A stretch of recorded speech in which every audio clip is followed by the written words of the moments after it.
I welcome you all in this class.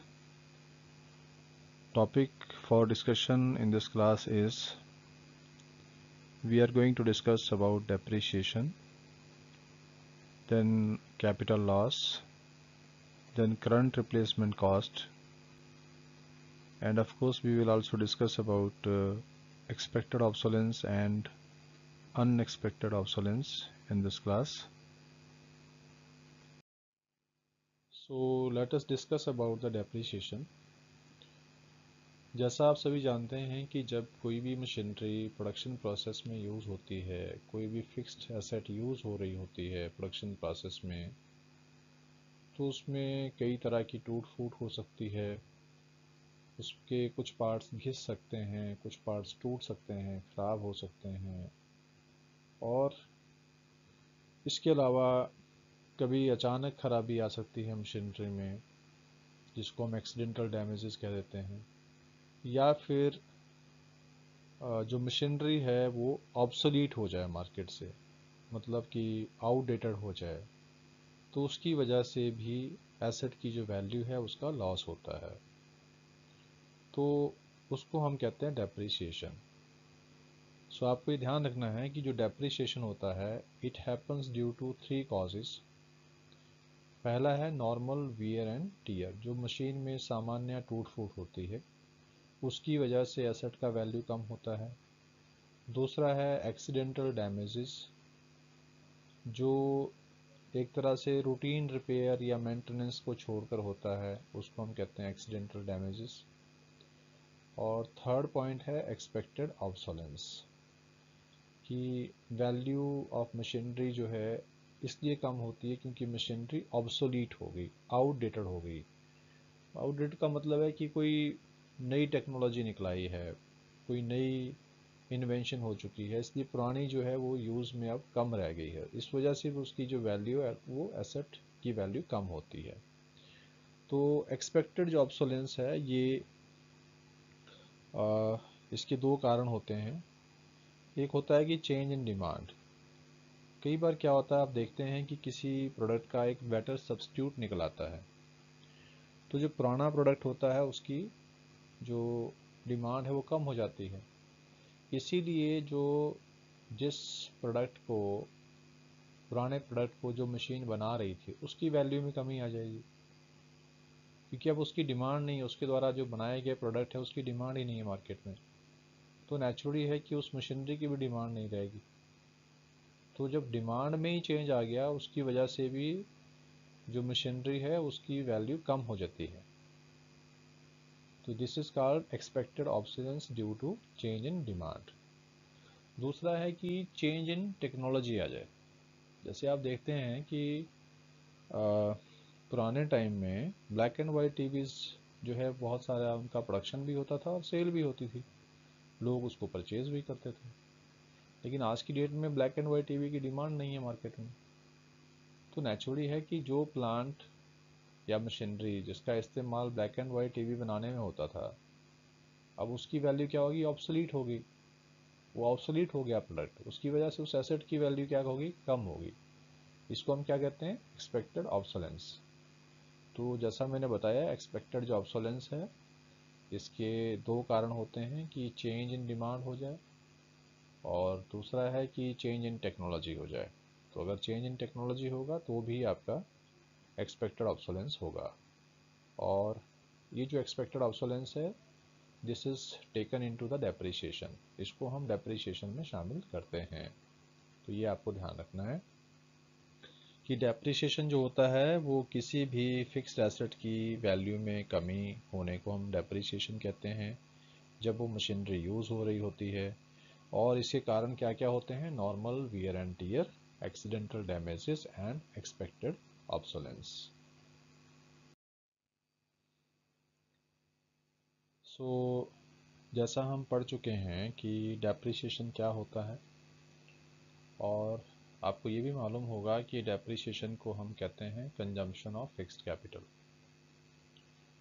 और जितनी भी मशीनरी प्रोडक्शन प्रोसेस में यूज़ होती है, हर मशीनरी का एक लाइफ टाइम होता है, 10 साल, 15 साल, 20 साल। और जब मशीनरी का लाइफ टाइम ख़त्म हो जाता है तो उसके बाद उसकी जगह एक नई मशीनरी परचेज़ करनी होती है। इसलिए हर एक एसेट, हर एक फिक्स्ड एसेट जब भी उसका इस्तेमाल शुरू होता है बिजनेस में, तो उसकी लाइफ टाइम के हिसाब से उसका एक depreciation reserve fund annual basis पर बनता है। जैसे सपोज फॉर एग्जांपल कोई मशीनरी है और उसकी जो वैल्यू है वो 10 लाख रुपए है, और उसका जो लाइफ टाइम है सपोज वो 5 साल है।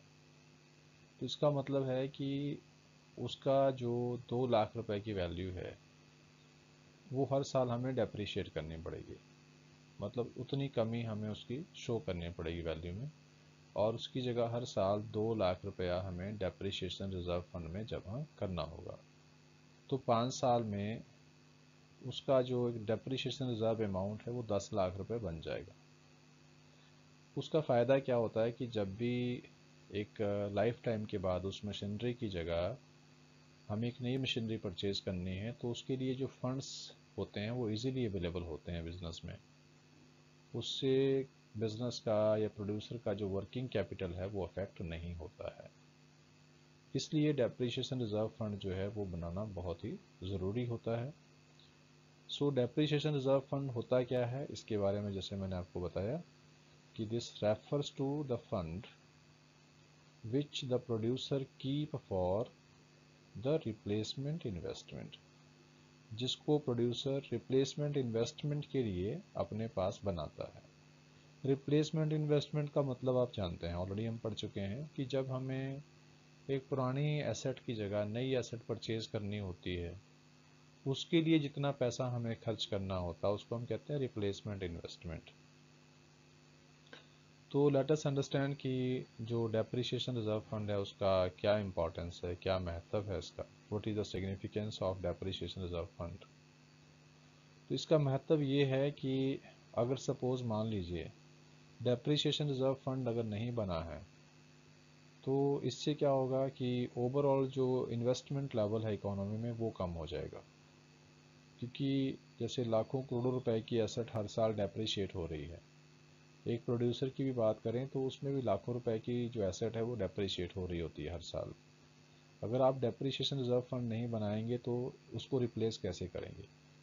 तो it is very important to make the depreciation reserve fund, क्योंकि in the lack of depreciation reserve fund there is decrease in the overall level of investment in the economy। उससे जो आपका economy में investment level है उसमें कमी आती है। और दूसरी बात ये होती है कि जब इन्वेस्टमेंट कम होता है तो उसकी वजह से क्या होता है, it leads to the decrease in the level of income and employment. तो इससे क्या होता है कि इसमें दो चीज़ों में कमी आती है। इससे आपका जो लेवल ऑफ इनकम है और एम्प्लॉयमेंट है इकोनॉमी में, ये दोनों ही कम होते हैं। और जब आपका एम्प्लॉयमेंट लेवल कम हो जाए या इनकम लेवल कम हो जाए तो नेचुरली है कि इकोनॉमी में जो इकोनॉमिक स्लो डाउन है वो आता है। तो इकोनॉमिक स्लो डाउन की जो कंडीशन है वो पैदा हो सकती है। तो आप समझ सकते हैं कि ये डेप्रिसिएशन रिजर्व फंड जो है वो बनाना क्यों ज़रूरी है, कितना इम्पॉर्टेंट है ये किसी भी प्रोड्यूसर के लिए या इकोनॉमी के लिए। So let us discuss about the unexpected obsolescence and capital loss। जब कोई चीज़ ऑब्सोलीट हो जाए, आउटडेटेड हो जाए, लेकिन वो एक्सपेक्टेड नहीं था, मतलब एक्सपेक्टेड ऑब्सोलेंस नहीं है वो। क्योंकि एक्सपेक्टेड ऑब्सोलेंस होता है या तो हम एक्सपेक्ट करते हैं कि डिमांड में चेंज आ सकता है या फिर टेक्नोलॉजी में चेंज आ सकता है, वो तो आपका एक्सपेक्टेड ऑब्सोलेंस होता है। तो अनएक्सपेक्टेड ऑब्सोलेंस क्या होता है, तो अनएक्सपेक्टेड जो ऑब्सोलेंस होता है it occurs due to natural calamities. ये जो अनएक्सपेक्टेड ऑब्सोलेंस होता है ये ड्यू टू नेचुरल कैलामिटीज़ होता है, जैसे फायर हो गया या अर्थक्वेक हो गया या फिर फ्लड आ गया। इस वजह से अगर किसी फिक्स्ड एसेट की वैल्यू में कमी आती है तो उसको हम कहते हैं अनएक्सपेक्टेड ऑब्सोलेंस। या इसके अलावा एक और चीज़ है, वो है इकोनॉमिक रिसेशन। जब मार्केट में इकोनॉमी में रिसेशन आ जाए, उसकी वजह से भी एसेट की जो वैल्यू है उसमें कमी आ जाती है, फिक्स्ड एसेट्स की वैल्यू कम हो जाती है। तो उसको भी हम क्या कहते हैं, अनएक्सपेक्टेड ऑब्सोलेंस। तो ये जो अनएक्सपेक्टेड ऑब्सोलेंस होता है, इसकी वजह से जो एसेट की वैल्यू कम होती है उसको हम डेप्रिसिएशन नहीं कहते हैं, ये ध्यान रखना है। अनएक्सपेक्टेड ऑब्सोलेंस की वजह से किसी भी एसेट की वैल्यू में जो कमी आती है उसको हम कैपिटल लॉस कहते हैं।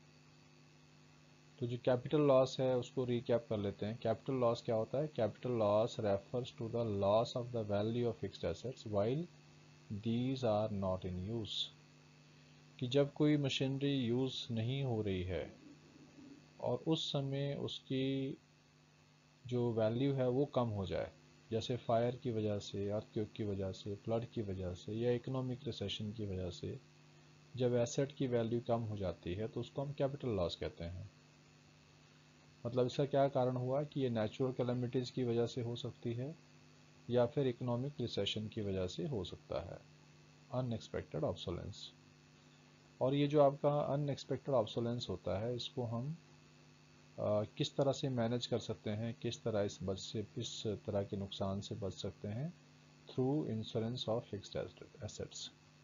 अगर फिक्स्ड एसेट्स का इंश्योरेंस करवा दिया जाए तो हम इस तरह के जो लॉसेस हैं, कैपिटल लॉस है, उससे बच सकते हैं।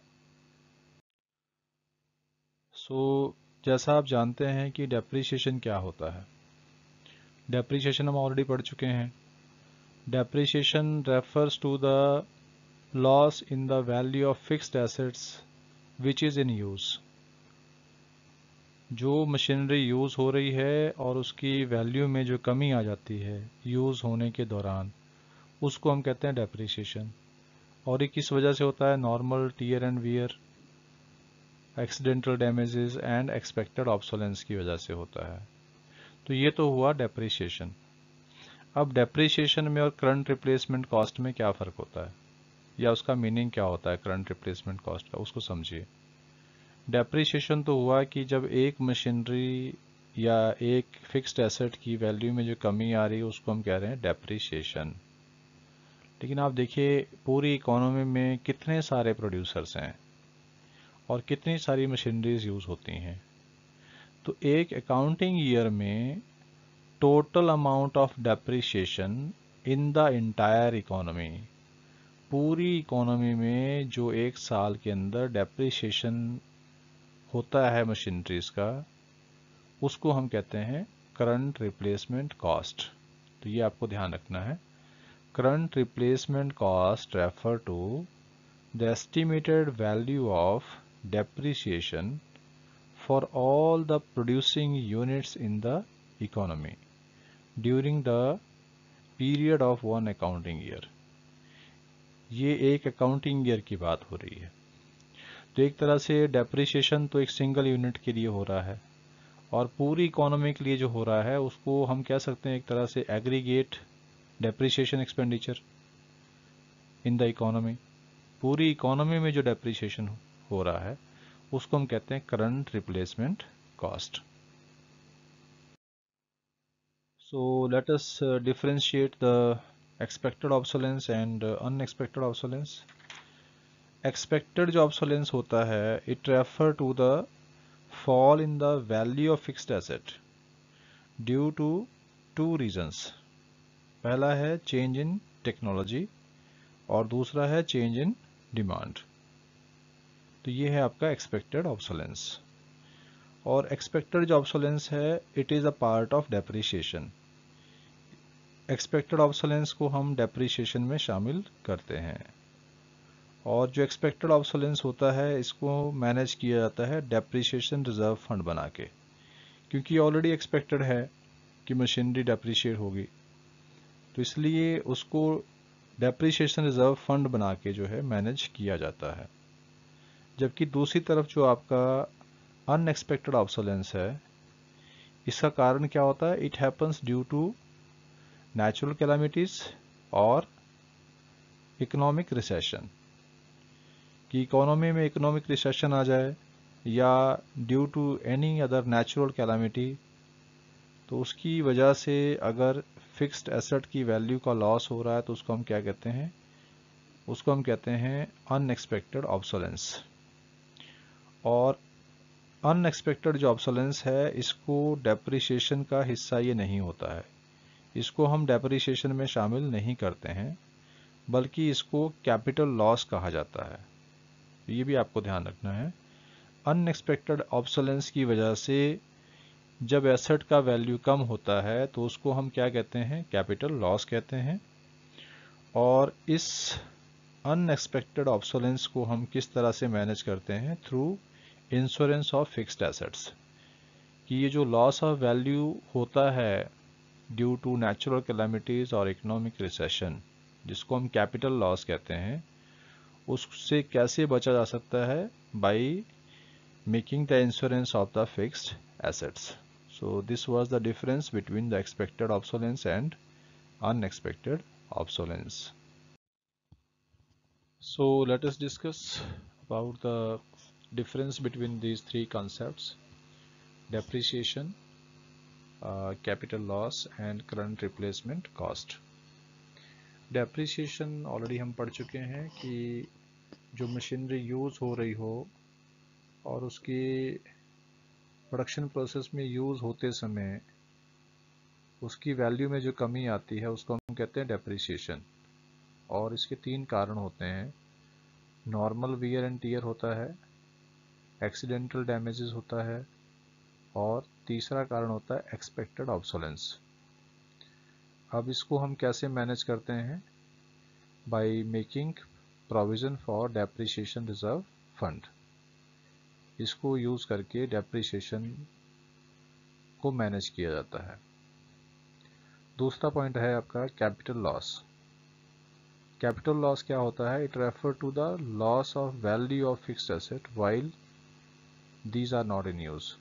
जब फिक्स्ड एसेट यूज ना हो रही हो उस समय उसकी वैल्यू में जो कमी आती है उसको हम कहते हैं कैपिटल लॉस।